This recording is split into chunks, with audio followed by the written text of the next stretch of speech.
sesamamu.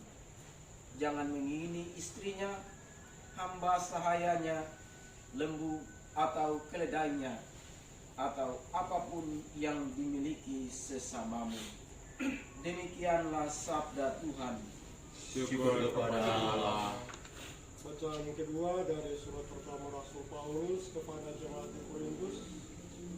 Saudara-saudara, orang Yahudi menuntut tanda dan orang Yunani mencari hikmat. Tetapi kami memberitakan Kristus yang tersalib, suatu sandungan bagi orang Yahudi dan kebodohan bagi orang bukan Yahudi. Tetapi bagi mereka yang dipanggil, baik Yahudi maupun bukan Yahudi, hari raya Paskah orang Yahudi, Yesus berangkat ke Yerusalem. Dalam bait suci didapatinya pedagang-pedagang lembu, kambing domba dan merpati, dan penukar-penukar uang duduk di situ. Maka Yesus membuat cambuk dari tali lalu mengusir mereka semua dari bait suci dengan semua kambing domba dan lembu mereka. Uang para penukar dihamburkannya ke tanah dan meja-meja mereka dibalikannya. Kepada pedagang-pedagang merpati ia berkata, ambil semuanya ini dari sini. Jangan membuat rumah Bapakku menjadi tempat berjualan. Maka teringatlah murid-murid Yesus bahwa ada tertulis, cinta untuk rumahmu menghanguskan aku. Pengusiran para pedagang kaki lima oleh petugas Satpol PP biasanya akan menimbulkan konflik antara petugas Satpol PP dan pedagang kaki lima itu. Konflik terjadi karena adanya perbedaan kepentingan. Pedagang kaki lima memiliki kepentingan berjualan untuk memenuhi kebutuhan ekonomi, sedangkan Satpol PP bertugas untuk menertibkan para pedagang tersebut karena mengganggu ketertiban umum. Injil Yohanes mengisahkan tentang pengusiran para pedagang lembu, kambing domba, dan merpati, serta para penukar uang di pelataran Bait Allah oleh Yesus. Tindakan pengusiran ini tentu karena mereka yang menimbulkan amarah pada Yesus. Reaksi ketidaksukaan para pedagang sangat jelas ketika mereka bertanya kepada Yesus tentang wewenangnya atas Bait Allah di Yerusalem. Yesus merespon mereka, rombak Bait Allah ini dan dalam 3 hari aku akan mendirikannya kembali. Bagi Yesus, Bait suci adalah rumah Bapaknya, tempat untuk berdoa. Karena itu mereka tidak boleh. Benang merahnya ada pada titik yaitu Allah sendiri. Dalam bacaan pertama, bagaimana hari Tuhan itu hari yang hormat. Bacaan kedua, bagaimana hikmat Allah itu ada dalam ini. Dan hikmat itu mengatakan pada keselamatan yang berasal dari Allah. Kemudian dalam Injil, bagaimana Yesus mengungkapkan bahwa rumah Allah adalah sesuatu yang betul dan tidak boleh sembarangan. Di sini menjadi pusat bahwa Allah ketika hadir dalam hari yang diputuskan atau hikmat manusia atau tempat ibadah. Ini bisa juga menghantar kita untuk memahami ketika Allah hadir juga dalam diri manusia. Sebagai orang Katolik kita percayakan sakramen-sakramen, menerima sakramen.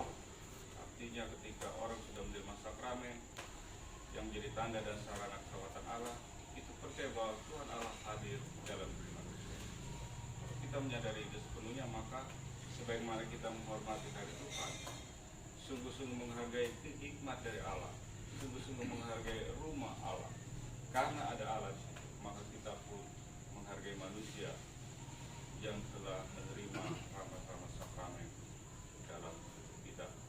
Dan makin menyadari diri, jadi dekat dengan Tuhan, dekat dengan sesama, dekat dengan alam, dan kedekatan kita dengan Tuhan, sesama dan alam itu akan membantu kita untuk menyadari diri bahwa kita itu siapa.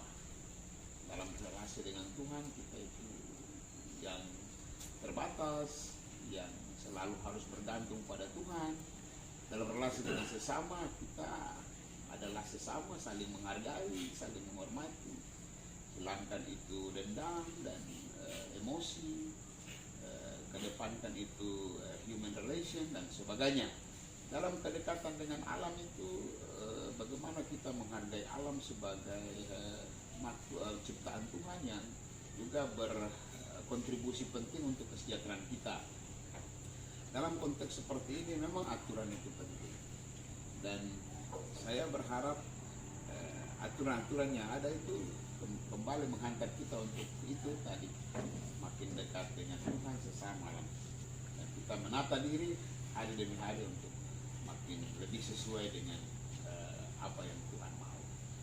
Manusia tempat bersalah sudah kotor, sehingga memang dalam masa prapaskah ini bisa tidak atau semua harus berusaha untuk menjadikan diri kita pribadi rukun-rukun dengan sakramen pertobatan.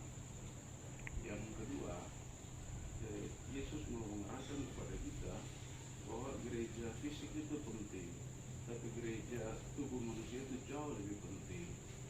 Ketika Yesus tampakkan diri kepada Santa Faustina, dia berkata begini, aku tidak menemukan kenikmatan dalam gereja-gereja yang indah, dalam arca-arca yang megah dan menawan.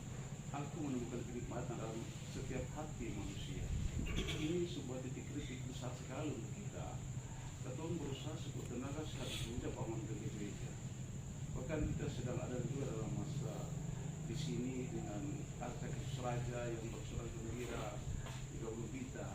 Tapi Yesus bilang, aku tidak menemukan kenikmatan dalam gereja yang indah, gereja yang megah, dalam arca yang besar dan bagus. Aku menemukan kenikmatan dalam hati setiap manusia.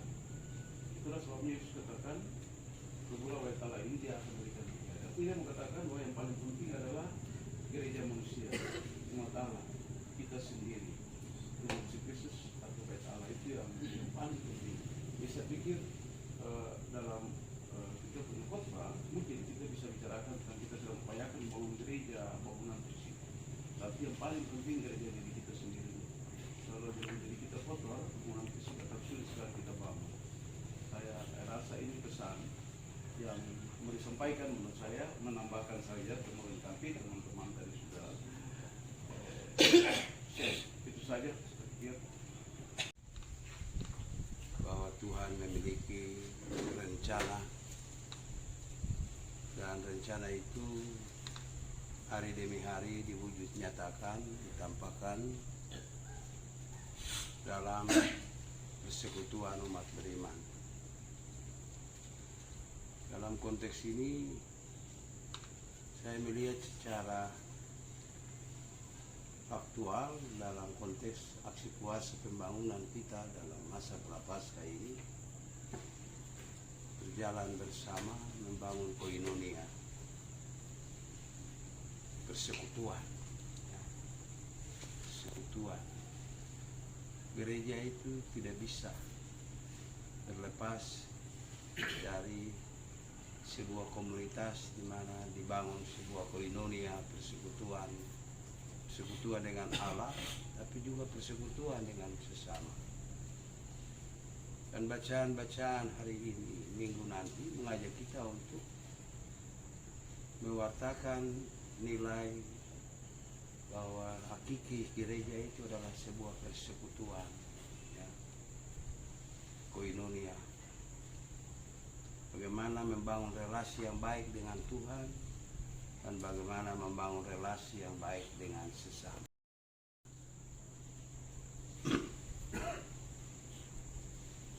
Tidak jarang terjadi karena orang merasa dia sudah berjuang habis-habisan, memberi sumbangan habis-habisan demi sebuah bangunan fisik, ya. Kata sambutan tidak disebut namanya saja menjadi sebuah masalah, ya. Dia mulai buat perhitungan ABCD, ya. Dan kadang-kadang itu kita rasakan di tengah umat, ya. Jadi bagaimana kita membangun sebuah persekutuan gereja dalam arti holistik, menyeluruh, mencakup lahiriah, jasmania, rohania, surgawi dan duniawi. Ya. Kadang-kadang ya kita sebagai imam-imam juga mengalami, ya, dengan membangun gereja kita cari proposal kiri kanan sana sini, ya. Dan itu juga tantangan bagi kita, ya. Bagaimana kita menghantar umat untuk mengalami dan merasakan bahwa yang fisik itu terjadi terlaksana karena dari sebuah motivasi rohani yang dalam, ya. Sehingga bila hidup menggereja yang diliputi dengan peraturan-peraturan seperti dekalog itu, ya, kita perlu wartakan, ya, kuduskanlah hari Tuhan. Ya. Kalau dulu orang mau sembahyang hari Minggu, ini tidak makan pagi, minum pagi, tidak tunggu sampai kemudian dulu baru sekolah makan. Sekarang ini ya semakin modern semakin maju.